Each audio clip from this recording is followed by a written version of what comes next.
What's up? What's up? What it is, what it do, what it be. Keep it all the way real. My name is Mr. Malcolm, and I'm here with Jenne. and this is Added Added to the Queue, period. Thank you so much for being on my podcast. Okay, so listen.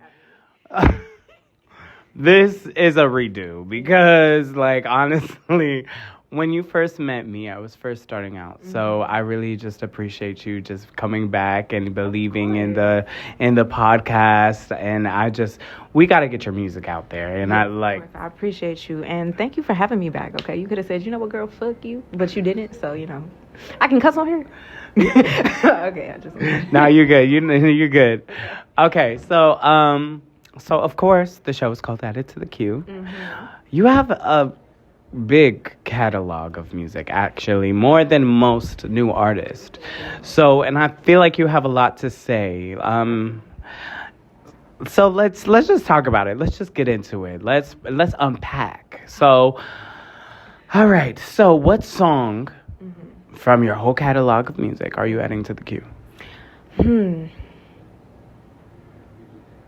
I am adding my most recent song, actually, Emotions, to the queue. To high of exposure, and I'm closer and closer and closer, but you're right, so I can't. It is such I think it's a beautiful song. It was a very vulnerable song, and it's like it was real love song vibes. I feel like a lot of people don't write like love songs. It's not like super obsessive or toxic these days. So it's a real like genuine, pure love song.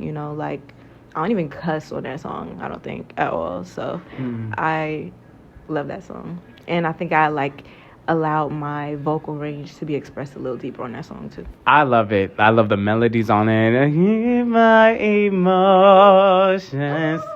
Like that. Like, I've seen your videos. You've been pushing it. I'm so proud of you. Keep pushing, because my thing is you're a butterfly. So let's talk about butterflies. You are just the manifestation. Like, what do butterflies... Like, look, butterflies on her hair, butterflies everywhere. So what do butterflies mean to you? So butterflies, to me, I feel like we all go through our own, like, stages of growth and evolution and change within ourselves. And I feel like I'm just going through such a transformative time in life. Like, I go by the butterfly babe because I feel like it's really just me re-emerging as like my true self for real. Because I've always wanted to do music, but I was so scared of doing it, to be honest. And then I was just like, you know what? We're not doing that no more. We're not playing it small. We're not playing it safe. We're not being scared. We're just going to do what we want to do, what we feel called to do. So... yeah. I mean, I would have never guessed that you were scared of it with all them damn songs on your motherfucking catalog, period. So let's talk about Metamorphosis. Let's talk about, what's the first project called? Butterfly Effect. The Butterfly Effect. So, okay. No, go ahead. Oh, I was just going to say it's so crazy because I'm also like a really huge nerd. And I love stories. I started off writing poetry and like movies and books when I was like 14. So I'm really a big fan of like trilogies. So when I started doing music, I always told myself I was going to do a trilogy, but in project form. So I was like, I'm going to do 3 projects that are like connected, but they can all stand as their own story. So that's basically what it started with. It's the Butterfly Effect, went to Metamorphosis, and now I'm working on the next and final installment, and it's going to be called Cocoon. So I'm excited for that. Ooh, you better. Oh, I'm so excited. Okay, so because I got a butterfly tattoo myself. You've seen it. You have. I have that there, and I have the ones on my neck. I love this. I love this. And you know what? So a lot of my friends have met you. They love you. They love your aura. You've always been a very pleasant person.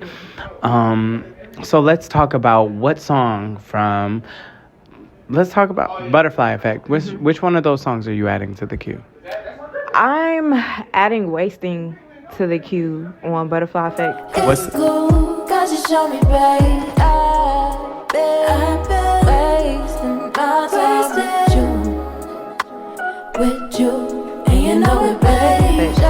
What's that about? Wasting is basically, I mean, it's very self-explanatory. It's just you've been wasting your time on a no good ass nigga, you know, and you realize it, and you're just like, you know what, I'm over it. You know, I'm good. I'm gonna go.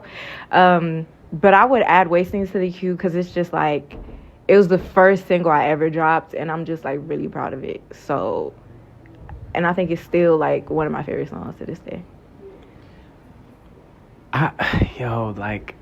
It's so crazy. I'm actually kind of going through that type of situation myself, where I feel like I'm giving a little bit too much that I have into another person. So what advice would you give to other people, you know, pertaining to your song, to people who are, you know, giving a little bit too much of themselves in a relationship, friendship, maybe family relationship, you know, whatever? How would they go about that? Yeah, that's a great question. I would say it's so funny because Cocoon is like breaks down a lot of the themes of dealing with that very same thing. Like, so listen to Cocoon. That's one of the things that I would do for advice when it come out. Listen to it. But the next thing I would say is like always like be true to yourself, for real. Be honest with yourself. People can only do what you allow. So if you know you can't allow certain things, certain energy, no matter who the person is to you, you have to love and respect yourself more than you love and respect that person, because you're the one that got to live with yourself at the end of the day. And they can't live this life for you.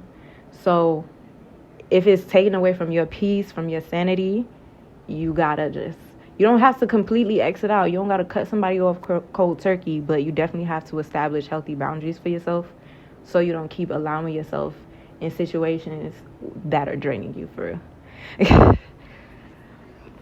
Honestly, I think it's really hard for a lot of people to do that because, you know, they love people, and, you know, I think a lot of people have like people pleasing tendencies, you know, especially as a butterfly. Like, I feel like, you know, the butterfly is a beautiful entity that loves to give, like loves to float, loves to be beautiful, you know what I mean? And it's like, if you think about the nature of a beautiful butterfly, you know, and I think a lot of people can resonate with this, the nature of a butterfly, because I'm Native American, so Black Native American, so is everybody else, whatever. But like, I really like to resonate with that. And I mean, like, spiritually, do you feel like you're a butterfly, I guess? It's so funny because like before I even started doing music, my friends would be like, you live like a butterfly. Like, because I have such a positive outlook on a lot of things, people think I'm very naive. But it's not even that. I mean, I can be naive at times, I'm not gonna lie.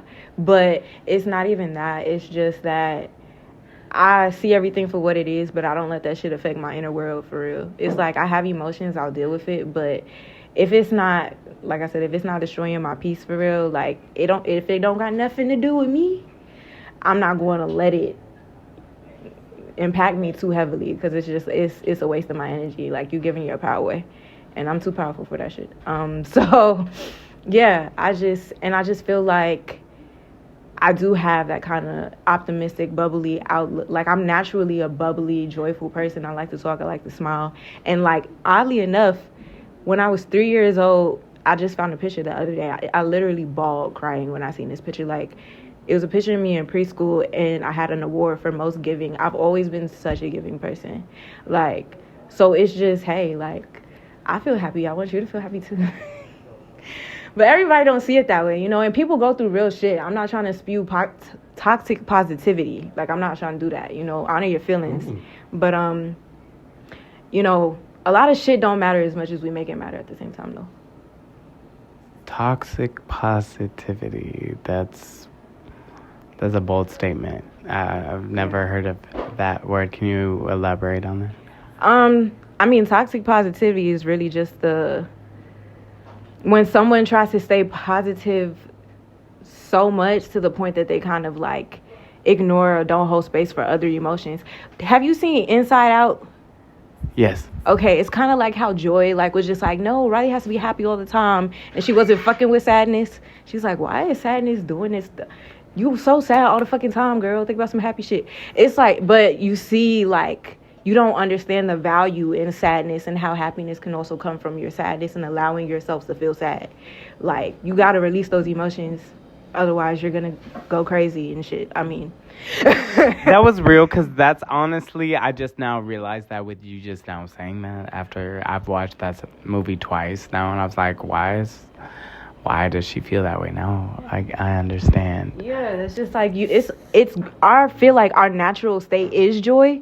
So we don't like being outside of our natural state. Mm-hmm. But at the same time, our other emotions are here to like help us navigate what it is we do and don't like in life. Like, if something doesn't make you mad, if it doesn't make you upset, you can't know that you don't fuck with it.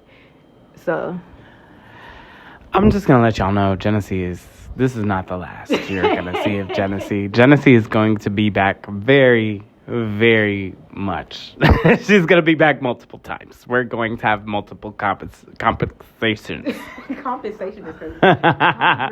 So, like, let's talk about your power. Let's talk about, when did you find your power, and did you find your power through music? Yes. I don't think I feel like I always knew that I was a powerful person. I always resonated with like that's why I love superheroes so much, because I always thought like, you know what?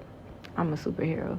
I don't know what my power is yet, but I'm a superhero. And then I realized my power is my voice. So in me, like, not even just like allowing myself to sing, which is something I've always wanted to do, but in me just like speaking up for myself and not letting people take shit and telling people when I dislike things and really being honest about how I feel, like that all I feel as to me reclaiming my power for real. I love this woman. Thank you so much for being on my podcast. Honestly, you guys need to watch out for the Cocoon. Yes, Cocoon. It's on the way. And before Cocoon, I actually have a single coming out next month on the 24th, October 24th. It's called Self-Sabotage. And I'm actually rapping. I'm rapping and singing. So, you know, versatility. You know what I'm saying? Period. All right. Well, thank you again. My name is Mr. Malcolm, and I'm here with Jenne. And this is Added to the Queue.